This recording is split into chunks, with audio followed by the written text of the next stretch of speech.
حضرت موسیٰ علیہ السلام نے ایک بار اللہ تعالیٰ سے پوچھا، یا باری تعالیٰ، انسان آپ کی نعمتوں میں سے کون سی ایک نعمت مانگے تو کیا مانگے؟ اللہ تعالیٰ نے فرمایا، صحت۔ میں نے یہ واقعہ پڑھا تو میں دنگ ہو کر رہ گیا۔ صحت اللہ تعالیٰ کا حقیقتاً بہت بڑا تحفہ ہے، اور قدرت نے جتنی محنت اور منصوبہ بندی انسان کو صحت مند رکھنے کے لیے کی ہے، اتنی شاید پوری کائنات بنانے کے لیے نہیں کی۔ ہمارے جسم کے اندر ایسے ایسے نظام موجود ہیں کہ ہم جب ان پر غور کرتے ہیں تو عقل حیران رہ جاتی ہے۔ ہم میں سے ہر شخص 4,500 بیماریاں ساتھ لے کر پیدا ہوتا ہے۔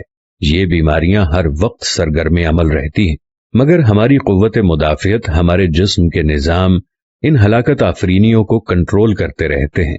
مثلا ہمارا جسم روزانہ ایسے جراثیم پیدا کرتا ہے جو ہمارے دل کو کمزور کر دیتے ہیں، مگر جب ہم تیز چلتے ہیں، جاگنگ کرتے ہیں یا واک کرتے ہیں تو ہمارا منہ کھل جاتا ہے، ہم تیز تیز سانس لینے لگتے ہیں۔ یہ تیز تیز سانسیں ان جراثیموں کو مار دیتی ہیں اور یوں ہمارا دل ان جراثیموں سے بچ جاتا ہے۔ دنیا کا پہلا بائی پاس مئی 1960 میں ہوا، مگر قدرت نے اس بائی پاس میں استعمال ہونے والی نالی لاکھوں کروڑوں سال قبل ہماری پنڈلی میں رکھ دی۔ یہ نالی نہ ہوتی تو شاید دل کا بائی پاس ممکن نہ ہوتا۔ مثلا گردوں کی ٹرانسپلانٹیشن 17 جون 1950 میں شروع ہوئی، مگر قدرت نے کروڑوں سال قبل ہمارے 2 گردوں کے درمیان ایسی جگہ رکھ دی ہے جہاں تیسرا گردہ فٹ ہو جاتا ہے۔ ہماری پسلیوں میں چند انتہائی چھوٹی چھوٹی ہڈیاں ہیں۔ یہ ہڈیاں ہمیشہ فالتو سمجھی جاتی تھیں، مگر آج پتہ چلا کہ دنیا میں چند ایسے بچے پیدا ہوتے ہیں جن کے نرخرے جڑے ہوتے ہیں۔ یہ بچے اس کی وجہ سے نہ اپنی گردن سیدھی کر سکتے ہیں، نہ نگل سکتے ہیں، اور نہ ہی عام بچوں کی طرح بول سکتے ہیں۔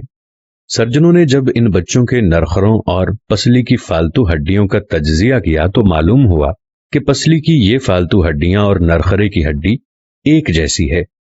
چنانچہ سرجنوں نے پسلی کی چھوٹی ہڈیاں کاٹ کر حلق میں فٹ کر دیں، اور یوں یہ معذور بچے نارمل زندگی گزارنے لگے۔ ہمارا جگر جسم کا واحد عضو ہے جو کٹنے کے بعد دوبارہ پیدا ہو جاتا ہے۔ ہماری انگلی کٹ جائے، بازو الگ ہو جائے یا جسم کا کوئی دوسرا حصہ ٹوٹ جائے تو دوبارہ نہیں اگتا، جبکہ جگر واحد عضو ہے جو کٹنے کے بعد دوبارہ اگ جاتا ہے۔ سائنسدان حیرت میں تھے کہ قدرت نے جگر میں یہ اہلیت کیوں رکھی۔ آج پتہ چلا جگر عضو رئیس ہے، اس کے بغیر زندگی ممکن نہیں، اور اس کی اس اہلیت کی وجہ سے یہ ٹرانسپلانٹ ہو سکتا ہے۔ آپ جگر دوسروں کو ڈونیٹ کر سکتے ہیں۔ قدرت کے چند ایسے معجزے ہیں جو انسان کی عقل کو حیران کر دیتے ہیں، جبکہ ہمارے بدن میں ایسے ہزاروں معجزے چھپے ہوئے ہیں، اور یہ معجزے ہمیں صحت مند رکھتے ہیں۔ ہم روزانہ سوتے ہیں، ہماری نیند موت کا ٹریلر ہوتی ہے۔ انسان کی اونگ، نیند، گہری نیند، بے ہوشی اور موت، پانچوں ایک ہی سلسلے کے مختلف مراحل ہیں۔ جب ہم گہری نیند میں جاتے ہیں تو ہم اور موت کے درمیان صرف ایک بے ہوشی کا مرحلہ رہ جاتا ہے۔ ہم روز صبح موت کی دہلیز سے واپس آتے ہیں، مگر ہمیں احساس تک نہیں ہوتا۔ صحت دنیا کی ان چند نعمتوں میں شمار ہوتی ہے، جب تک قائم رہتی ہے اس کی قدر نہیں ہوتی، مگر جو ہی یہ ہمارا ساتھ چھوڑتی ہے ہمیں فوراً احساس ہوتا ہے کہ یہ ہماری دیگر نعمتوں سے کہیں زیادہ قیمتی تھی۔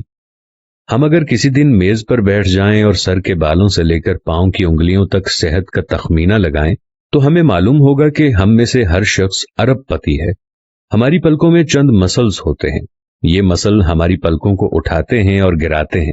اگر یہ مسل جواب دے جائیں تو انسان پلکیں نہیں کھول سکتا۔ دنیا میں اس کا کوئی علاج نہیں ہے۔ دنیا کے 50 امیر ترین لوگ اس وقت اس مرض میں مبتلا ہیں، اور یہ صرف اپنی پلکیں اٹھانے کے لیے دنیا بھر کے درجنوں ڈاکٹروں کو کروڑوں ڈالر دینے کے لیے تیار ہیں۔ ہمارے کانوں میں کبوتر کے آنسو کے برابر مایع ہوتا ہے۔ یہ پارے کی قسم کا ایک لیکوڈ ہے جس کی وجہ سے ہم سیدھا چلتے ہیں۔ یہ اگر نہ ہوتا تو ہم سمت کا تعین نہیں کر پاتے۔ ہم چلتے ہوئے چیزوں سے الجھنا اور ٹکرانا شروع کر دیتے۔ دنیا کے سینکڑوں ہزاروں عمرا آنسوؤں کے برابر اس قطرے کے لیے کروڑوں ڈالرز دینے کے لیے تیار ہیں۔ لوگ صحت مند گردے کے لیے لاکھوں روپے دینے کے لیے تیار ہیں۔ آنکھوں کا قرینہ لاکھوں میں بکتا ہے۔ دل کی قیمت لاکھوں کروڑوں میں چلی جاتی ہے۔